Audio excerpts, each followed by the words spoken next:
In our headlines on this Tuesday afternoon, June 11th, here on the peninsula. South Korea and Turkmenistan seal a number of deals for joint endeavors in energy and infrastructure that are expected to rake in some $6 billion worth of contracts for Korean companies. Meanwhile, preliminary market data by the Bank of Korea shows the country's current account logging a deficit of $219 million in April to put an end to a year-long surplus streak.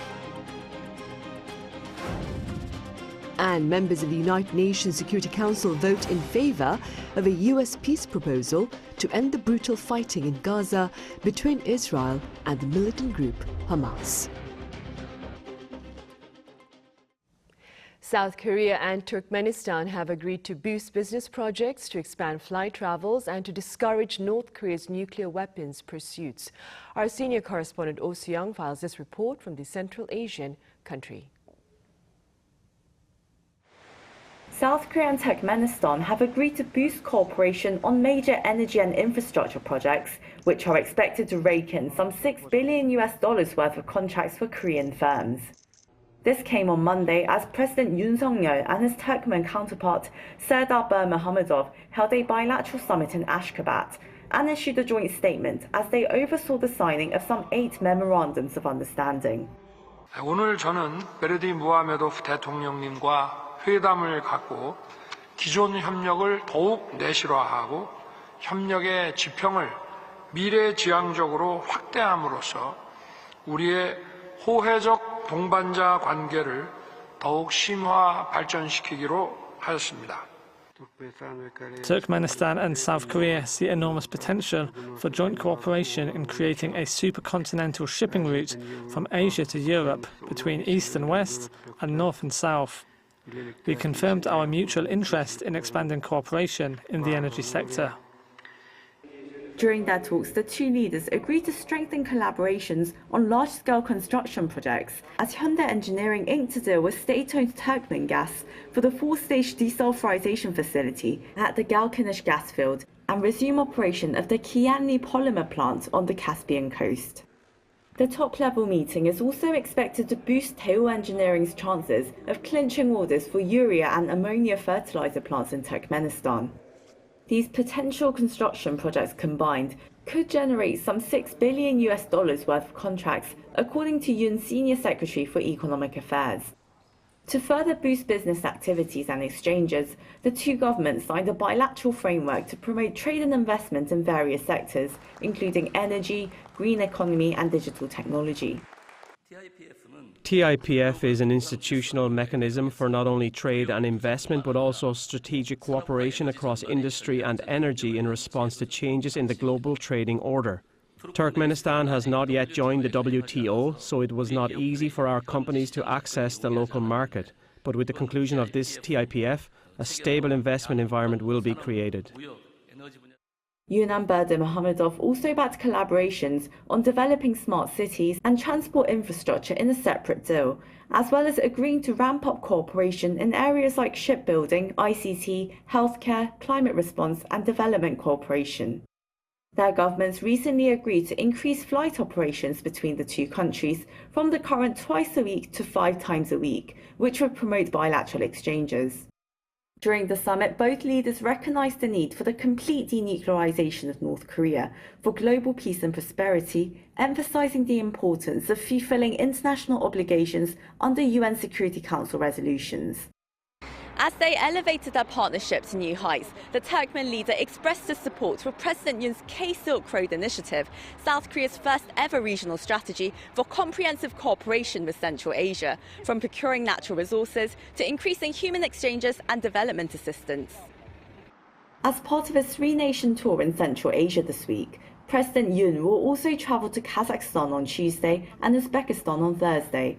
Oh Soo-young, Arirang News. Korea's current account dropped into a deficit in April on the back of soaring raw material prices and more. Our economics correspondent Moon Hae-ryun has details. South Korea's current account swung back into the red in April for the first time in a year on the back of increased dividend payments to foreign investors and rising prices of raw materials. Preliminary data released by the Bank of Korea on Tuesday show that the country's current account recorded a deficit of $290 million in April. This ends the surplus streak for the account seen since May 2023. The goods account recorded a $5.11 billion surplus due to a rise in outbound shipments. A majority of export categories recorded by the central bank showed a rise on year in total value, with semiconductors recording more than a 54% increase as the industry showed recovery from last year's lows. Imports, however, were also up due to the rising prices of raw materials such as gas and oil, which is the main reason the goods account surplus was lower than in previous months. The primary account that monitors foreign workers' wages and overseas dividend payments saw a deficit of nearly $3.4 billion on the back of increased foreign dividend payments. According to a BOK representative, this is because South Korean firms tend to pay out dividends to overseas investors in April. Current account balance in April normally shows a deficit due to a deficit in the primary income account. For April this year, there was a temporary deficit in the current account because of the decreased surplus in the goods account with rising import value in addition to the primary income deficit. The service account, which includes earnings and spending on overseas trips and transport, recorded a $1.66 billion deficit. The reason given was increased outbound travel, but the central bank said that an influx of tourists coming to South Korea from China and Southeast Asia helped to reduce the deficit. 문혜련, Arirang News. And there has been a tangible surge in the value of construction orders secured by Korean companies from the Middle East. According to the International Contractors Association of Korea, construction orders from the Middle East during the first 5 months of this year amounted to over $9.9 billion. The sum is 6 times larger than that recorded during the same period last year. Also, the total global deals sealed by Korean businesses reached almost $14 billion, the highest since the year 2020, with the Middle East accounting for 70%, that is, of the orders. By companies, Samsung E&A and GS E&C are driving the momentum with major contracts in Saudi Arabia. Hopping onto a helicopter in Seoul's Gangnam district to catch a flight at Incheon International Airport is looking to be a reality within this month as Korea takes tangible steps to ushering in an era of urban air mobility. Our An Sung-jin files this report. A helicopter flies above the city of Seoul. It will soon provide the country's first helicopter shuttle service. Urban air mobility is not yet familiar, and the necessary infrastructure is still lacking.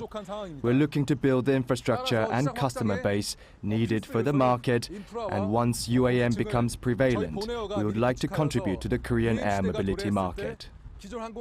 Opening its reservations on Tuesday, the helicopter service will start operating in 2 weeks. Its major route, which is from Gangnam to Incheon International Airport, cuts travel time from an hour and a half down to just 20 minutes.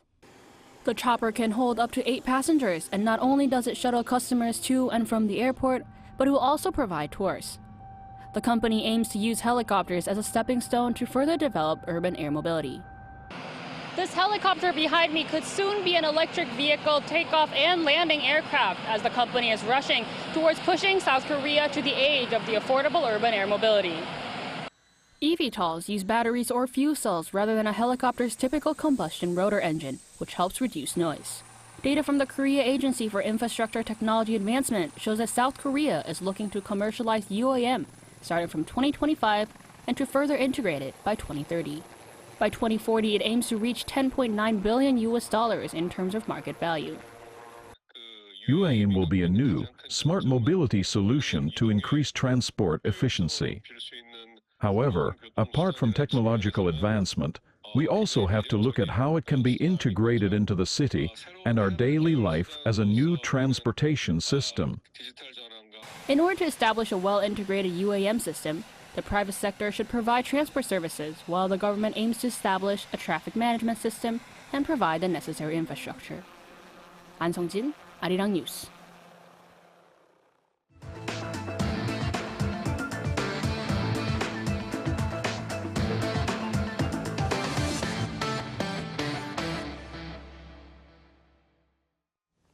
For the first time in South Korea's constitutional history, the main opposition bloc has selected parliamentary committee heads in a unilateral vote.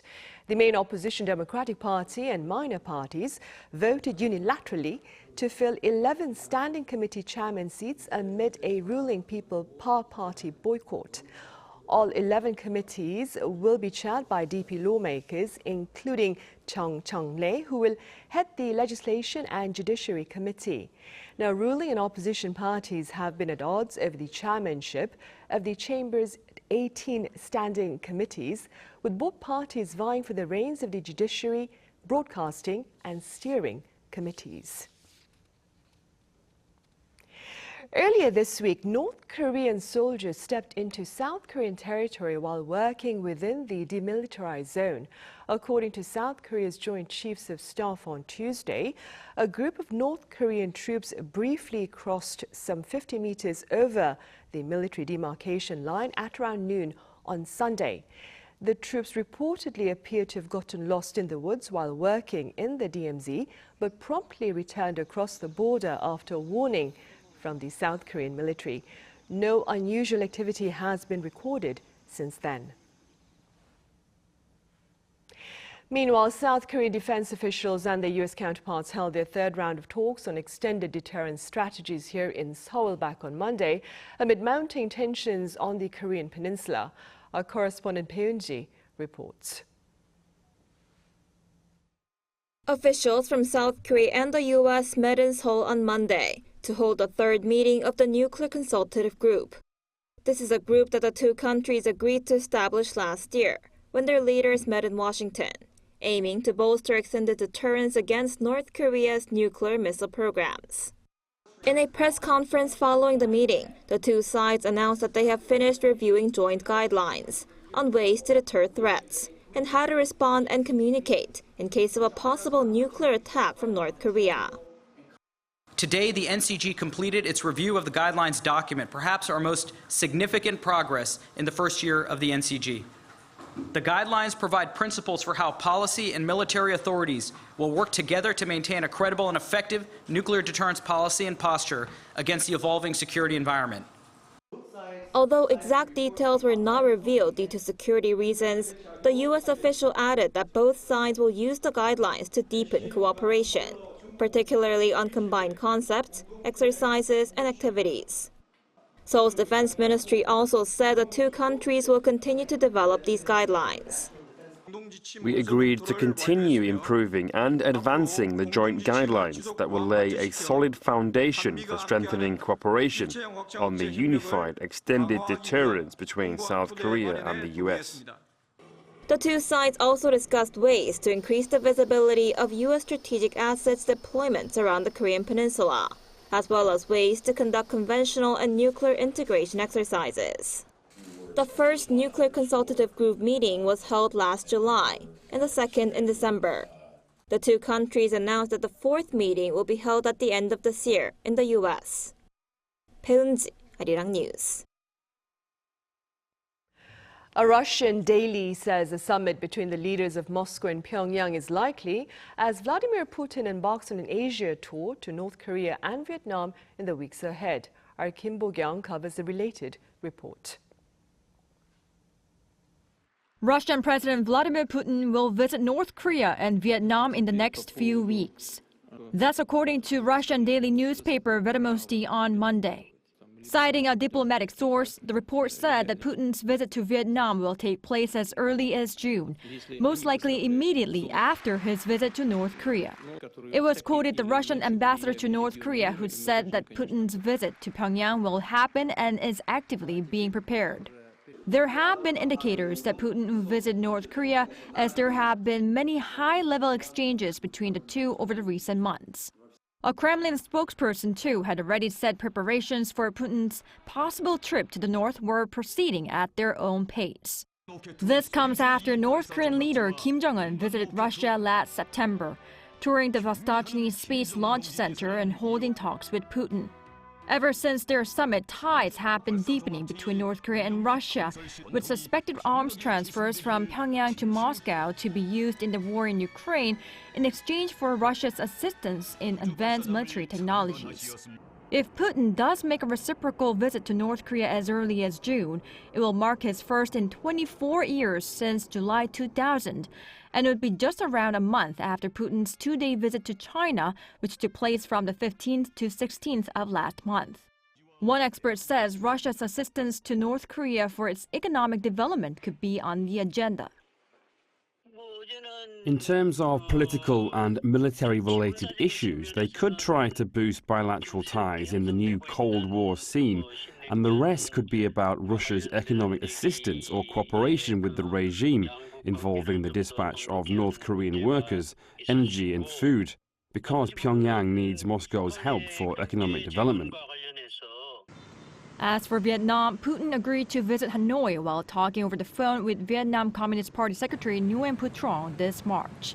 His last official visit to Vietnam was in November 2013. Kim Bo-kyung, Arirang News. Also on the international front, members of the UN Security Council have voted in favor of a U.S. peace proposal for Gaza that the militant group Hamas has also welcomed. Our Lee Seung-jae has the latest. In what could be the first step in finally ending months of conflict in Gaza, the UN Security Council on Monday adopted a resolution supporting a U.S. proposal for a ceasefire. The resolution received 14 votes in favor at the 15-member Security Council, with Russia abstaining. It highlights months of diplomatic efforts made by the U.S., Qatar, and Egypt, while welcoming a three-phase deal announced by U.S. President Joe Biden in late May. The resolution also states that Israel has accepted the proposal and called on Hamas to do the same.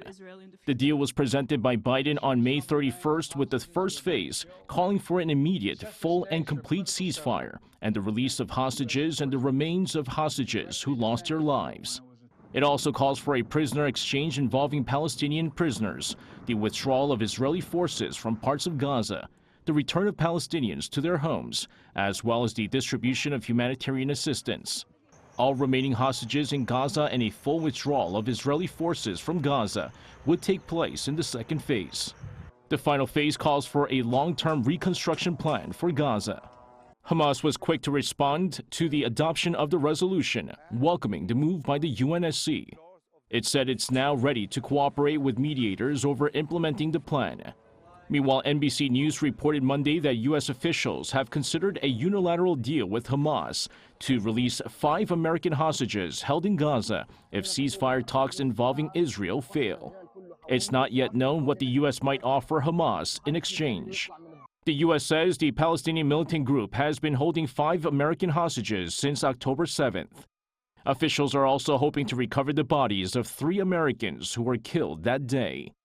Lee Seung-jae, Arirang News. Italy will host this year's Group of 7 summit from June 13th to the 15th, with the situation in Ukraine on its agenda. Ahead of the meeting later this week, U.S. President Joe Biden spoke of having reached an agreement with French President Emmanuel Macron about prospects of using the profits from frozen Russian assets to better assist Ukraine. Accordingly, the G7 nations and the European Union are expected to explore related support frameworks.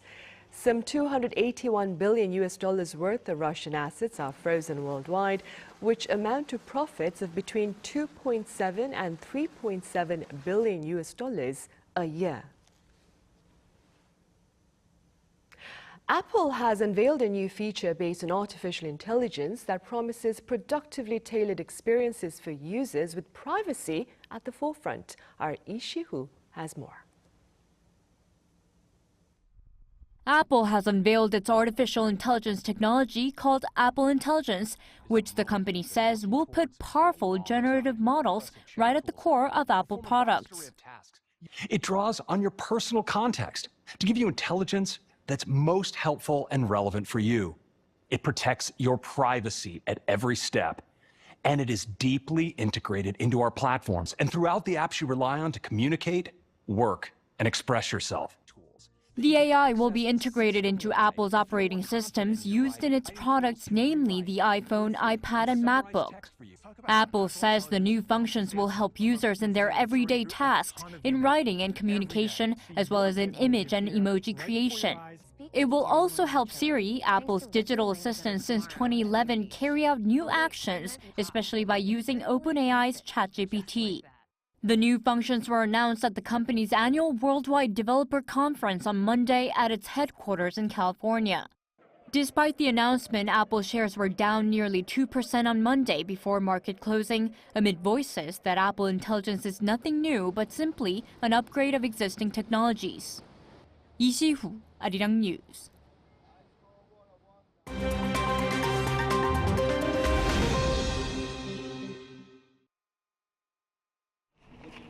Let's take a look at the latest news in the world now. We begin today in Malawi, where an aircraft carrying the country's Vice President, Saulos Chilima, and 9 others has gone missing. According to a statement from the country's presidential office, the plane went off the radar following its departure from the capital Lilongwe on Monday morning. While the cause of the aircraft's disappearance is still unknown, Malawi's President Lazarus Chakwera said a search and rescue operation is underway. The Malawi Defense Force aircraft was heading to Mzuzu International Airport in the north of the country.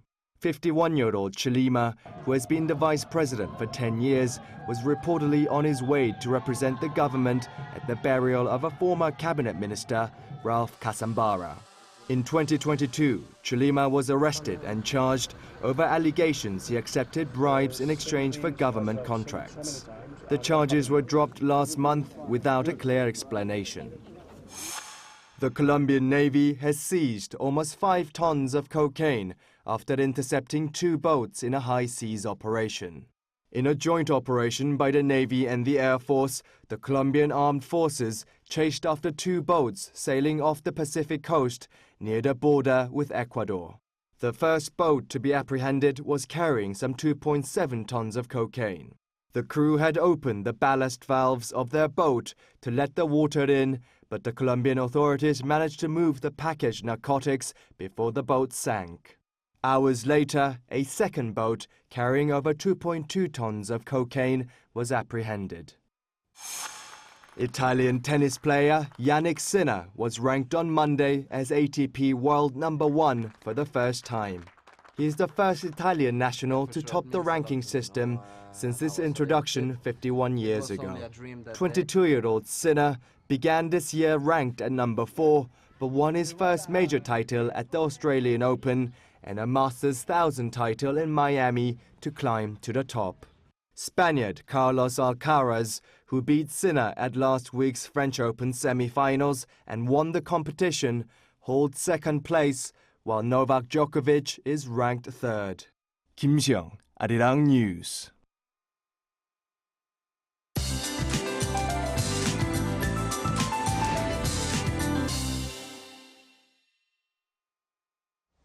Good afternoon. It's a scorcher today. It's too hot to be June. Can't imagine how hot it is in Daegu. So it comes as no surprise that the season's first heat advisory was issued in Gyeongsangdo provinces and Daegu yesterday, while Gangneung had the season's first tropical night with overnight temperatures not going down below 25 degrees Celsius. This came 18 days earlier than last year. And the sunshine continues to be too bright today. You should be able to feel the sunburn when exposed to that strong sunshine within a few minutes.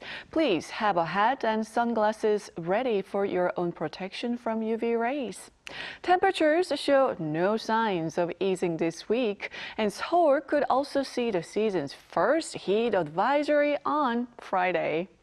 Checking on today's highs for other regions now, Gyeongju sees a high of 35 degrees Celsius this afternoon, but Jeju should be a lot more bearable, topping out at 26 degrees.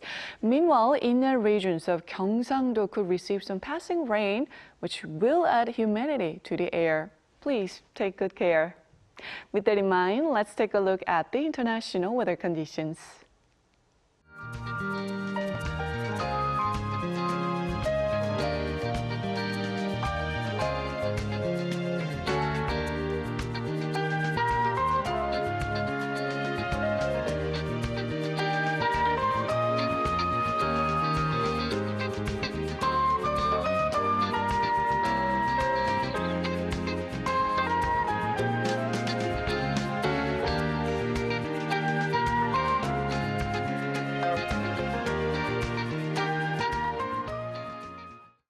Right, and that ends Tuesday's afternoon newscast. Coming up next is our daily panel session, so do stay with us.